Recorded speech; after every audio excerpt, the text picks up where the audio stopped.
ನಮಸ್ಕಾರ ಕರ್ನಾಟಕ, ನಾನು ನಿಮ್ಮ ಪ್ರೀತಿಯ ಕನ್ನಡಿಗ JK. ಎಲ್ಲರೂ ಹೇಗಿದ್ದೀರಾ? ಚೆನ್ನಾಗಿದ್ದೀರಾ ಅನ್ಕೊಂತಾನೆ. ಮೊದಲನೇದಾಗಿ ನಮ್ಮ ವಿಡಿಯೋನ ಹೊಸದಾಗಿ ಯಾರಾದರೂ ನೋಡ್ತಾ ಇದ್ರೆ ಖಂಡಿತವಾಗಿಯೂ ಕಲಾ ಸೂರ್ಯ ಗುರು ಸೋಷಿಯಲ್ ಮೀಡಿಯಾ ಯೂಟ್ಯೂಬ್ ಚಾನಲನ್ನು ದಯವಿಟ್ಟು ಸಬ್ಸ್ಕ್ರೈಬ್ ಮಾಡ್ಕೊಳ್ಳಿ. ಹಾಗೆ ಪಕ್ಕದಲ್ಲಿರುವ ಬೆಲ್ ಐಕನ್ ಬಟನನ್ನು ಪ್ರೀತಿಯಿಂದ ಪ್ರೆಸ್ ಮಾಡಿ, ಯಾಕಂದರೆ ನಾನು ಹಾಕೋ ಪ್ರತಿಯೊಂದು ವಿಡಿಯೋ ಖಂಡಿತವಾಗಿಯೂ ನಿಮಗೆ ಬರುತ್ತೆ. ಹಾಗಿದ್ರೆ ವಿಡಿಯೋನ ಸ್ಟಾರ್ಟ್ ಮಾಡಿಬಿಡೋಣ. ದಯವಿಟ್ಟು ಎಲ್ಲೂ ಸ್ಕಿಪ್ ಮಾಡದೆ ಈ ವಿಡಿಯೋನ ಪೂರ್ತಿ ನೋಡಿ. ಯಾಕಂತಂದರೆ ನಮ್ಮ ಉತ್ತರ ಕರ್ನಾಟಕದ ಹೆಬ್ಬಾಗಿಲು ಹಾವೇರಿಯಿಂದ ದೂರದಲ್ಲಿರೋ, ಅಂದರೆ ಸುಮಾರು 32 ಕಿಲೋಮೀಟರ್ ದೂರದಲ್ಲಿರೋ ಶರಣರ ನಾಡಿಗೆ ಇವತ್ತು ನಾವು ಬಂದಿದ್ದೀವಿ. ಏನಾದರೂ ಒಂದು ವಿಷಯನ ನಿಮ್ಮ ಜೊತೆಗೆ ಹಂಚ್ಕೋಬೇಕು ಅನ್ನಿಸ್ತು.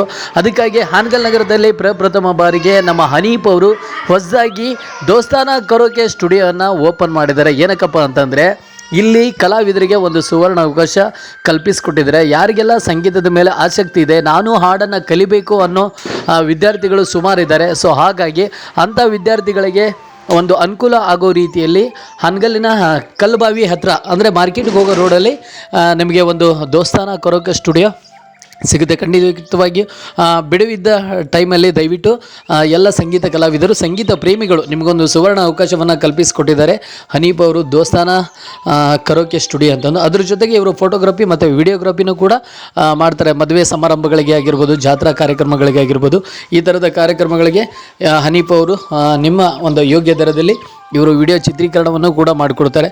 ಹಾಗಾಗಿ ದೋಸ್ತಾನ ಕರೋಕೆ ಸ್ಟುಡಿಯೋಗೆ ದಯವಿಟ್ಟು ಬನ್ನಿ. ನಿಮಗೆ ಇಷ್ಟವಾದ ಹಾಡುಗಳನ್ನು ಅಲ್ಲಿ ಹೇಳೋಕ್ಕಾಗಲ್ಲ, ಮುಂದೆ ನಿಮಗೂ ಒಂದು ವೇದಿಕೆ ಕೂಡ ಸಿಗ್ಬೋದು. ಕನ್ನಡ ಕೋಗಿಲೆ, ಸರಿಗಮಪ, ಸ್ಟಾರ್ ಸಿಂಗರ್, ಇಂತಹ ವೇದಿಕೆಗಳಿಗೆ ಹೋಗೋದಕ್ಕೆ ನಿಮಗೆ ದಾರಿ ಸುಲಭವಾಗ್ಬೋದು ಅಂತ ಹೇಳ್ತಾ, ಫ್ರೀ ಇದ್ದ ಟೈಮಲ್ಲಿ ಸಂಗೀತ ಕಲಾವಿದರು ಬಂದು ಹಾಡುಗಳನ್ನು ಕಲೀರಿ ಅಂತ ಹೇಳ್ತಾ, ಇದೇ ಥರದ ವಿಡಿಯೋಗಳು ಇಷ್ಟ ಆದರೆ ಖಂಡಿತವಾಗಿಯೂ ಲೈಕ್ ಮಾಡಿ, ಶೇರ್ ಮಾಡಿ ಮತ್ತು ಕಮೆಂಟ್ ಮಾಡಿ. ಹಾಗೆ ಕಲಾ ಸೂರ್ಯ ಗುರು ಸೋಷಿಯಲ್ ಮೀಡಿಯಾ, ಇದು ಕನ್ನಡಿಗನ ಧ್ವನಿ ಯೂಟ್ಯೂಬ್ ಚಾನಲ್ನ ದಯವಿಟ್ಟು ಸಬ್ಸ್ಕ್ರೈಬ್ ಮಾಡಿ ಅಂತ ಹೇಳ್ತಾ, ಮತ್ತೆ ಮುಂದಿನ ವಿಡಿಯೋಗೆ ನಾವೆಲ್ಲರೂ ಸಿಗೋಣ ಅಂತ ಹೇಳ್ತಾ, ಅಲ್ಲಿವರೆಗೂ ಎಲ್ರಿಗೂ ನಮಸ್ಕಾರ. ಜೈ ಹಿಂದ್, ಜೈ ಕರ್ನಾಟಕ, ಶುಭವಾಗಲಿ.